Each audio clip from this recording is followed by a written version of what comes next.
The Formosan people are receiving a just and enlightened administration with majority representation on the organs of government, and politically, economically, and socially, they appear to be advancing along sound and constructive lines.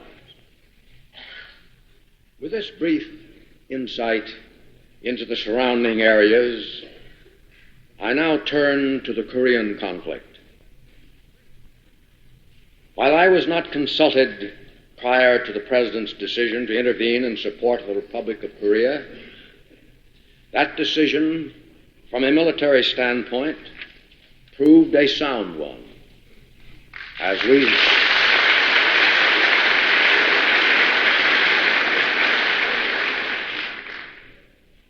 As I say, proved a sound one, as we hurled back the invader and decimated his forces. Our victory was complete, and our objectives within reach when Red China intervened with numerically superior ground forces.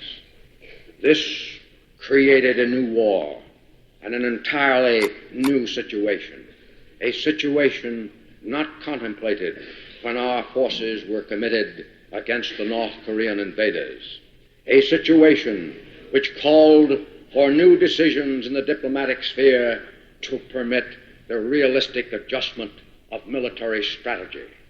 Such decisions have not been forthcoming.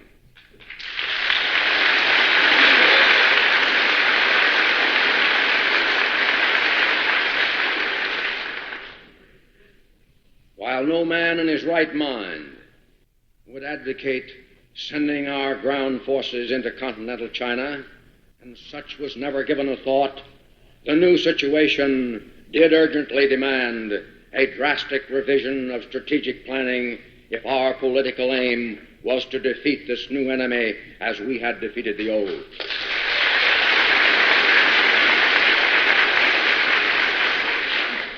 Apart from the military need, as I saw it, to neutralize the sanctuary protection given the enemy north of the Yalu, I felt that military necessity in the conduct of the war made necessary, first, the intensification of our economic blockade against China.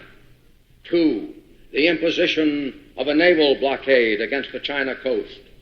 Three, removal of restrictions on air reconnaissance of China's coastal areas and of Manchuria.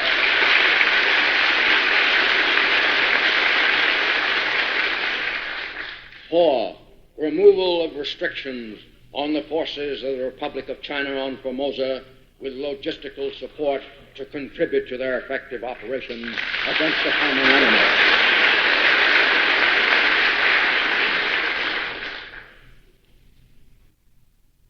For entertaining these views, all professionally designed to support our forces committed to Korea and bring hostilities to an end with the least possible delay and at the saving of countless American and Allied lives, I have been severely criticized in lay circles, principally abroad, despite my understanding that from a military standpoint, the above views have been fully shared in past by practically every military leader concerned with the Korean campaign, including our own Joint Chiefs of Staff.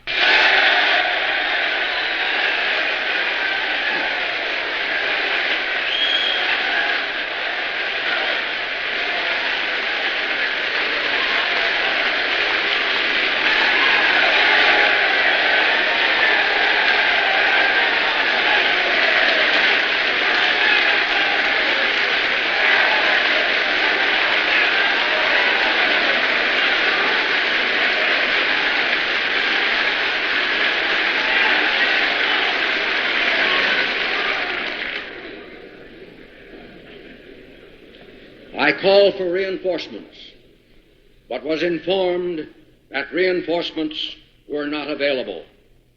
I made clear that if not permitted to destroy the enemy build-up bases north of the Yalu, if not permitted to utilize the friendly Chinese force of some 600,000 men on Formosa, if not permitted to blockade the China coast to prevent the Chinese Reds from getting succor from without, and if there were to be no hope of major reinforcements, the position of the command from the military standpoint forbade victory. We could hold in Korea by constant maneuver and at an approximate area where our supply line advantages were in balance with the supply line disadvantages of the enemy. But we could hope at best for only an indecisive campaign with its terrible and constant attrition upon our forces if the enemy utilized his full military potential. I have constantly called for the new political decisions essential to a solution. Efforts have been made to distort my position. It has been said in effect that I was a warmonger. Nothing could be further from the truth.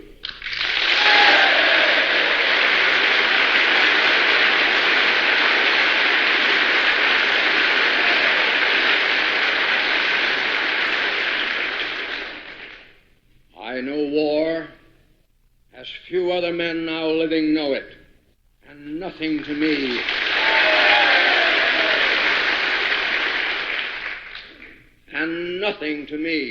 is more revolting. I have long advocated its complete abolition, as its very destructiveness on both friend and foe has rendered it useless as a means of settling international disputes.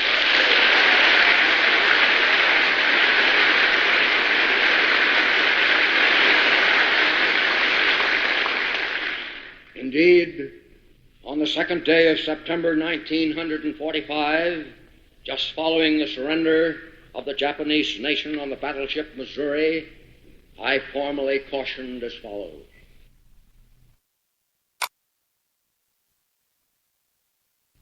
Men, since the beginning of time, have sought peace.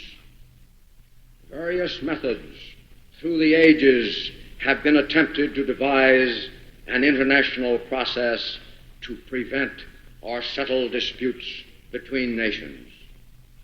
From the very start, workable methods were found insofar as individual citizens were concerned. But the mechanics of an instrumentality of larger international scope have never been successful. Military alliances, balances of power, leagues of nations, all in turn failed, leaving the only path to be by way of the crucible of war. The utter destructiveness of war now blots out this alternative. We have had our last chance. If we will not devise some greater and more equitable system, Armageddon will be at our door. The problem basically is theological and involves a spiritual recrudescent and improvement of human character that will synchronize with our almost matchless advances in science, art, literature, and all material and cultural developments of the past 2,000 years. It must be of the spirit if we are to save the flesh.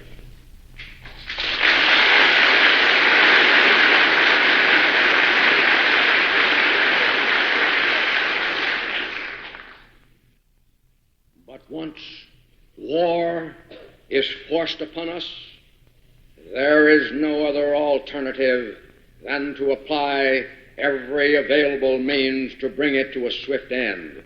War's very object is victory, not prolonged indecision.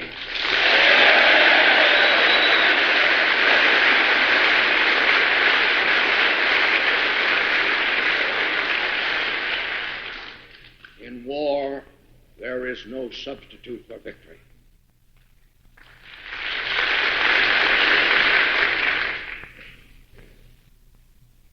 There are some who, for varying reasons, would appease Red China. They are blind to history's clear lesson. For history teaches with unmistakable emphasis that appeasement but begets new and bloodier war. It points to no single instance where this end has justified that means, where appeasement has led to more than a sham peace. Like blackmail, it lays the basis for new and successively greater demands until, as in blackmail, violence becomes the only other alternative. Why, my soldiers asked of me, surrender military advantages to an enemy in the field? I could not answer.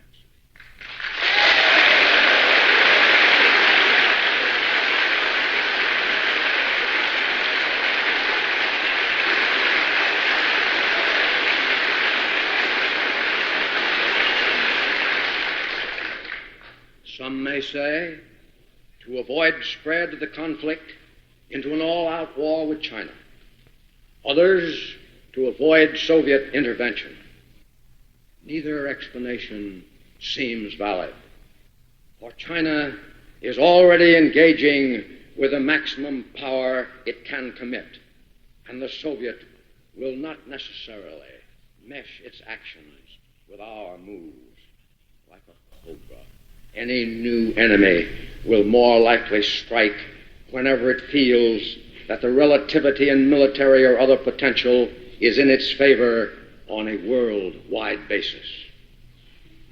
The tragedy of Korea is further heightened by the fact that as military action is confined to its territorial limits, it condemns that nation, which it is our purpose to save, to suffer the devastating impact of full naval and air bombardment while the enemy's sanctuaries are fully protected from such attack and devastation. Of the nations of the world, Korea alone, up to now, is the sole one which has risked its all against communism. The magnificence of the courage and fortitude of the Korean people defies description.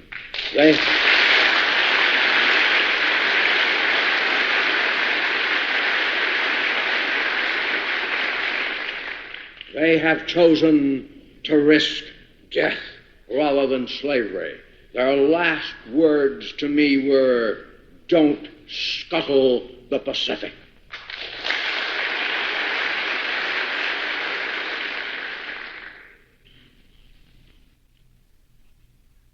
I have just left your fighting sons in Korea. They have met all tests there, and I can report to you without reservation, they are splendid in every way.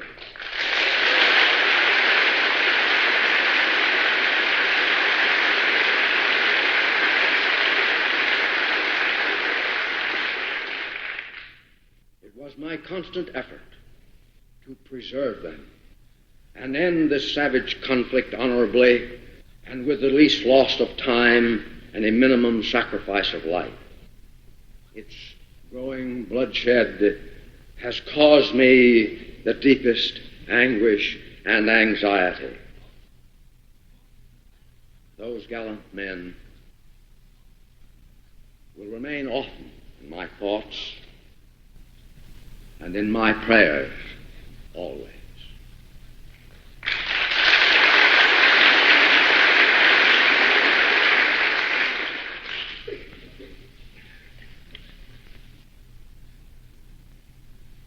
I am closing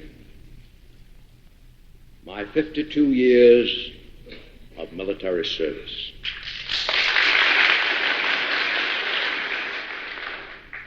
When I joined the Army, even before the turn of the century, it was the fulfillment of all my boyish hopes and dreams. The world has turned over many times since I took the oath on the plain at West Point, and the hopes and dreams have long since vanished. But I still remember the refrain of one of the most popular barrack ballads of that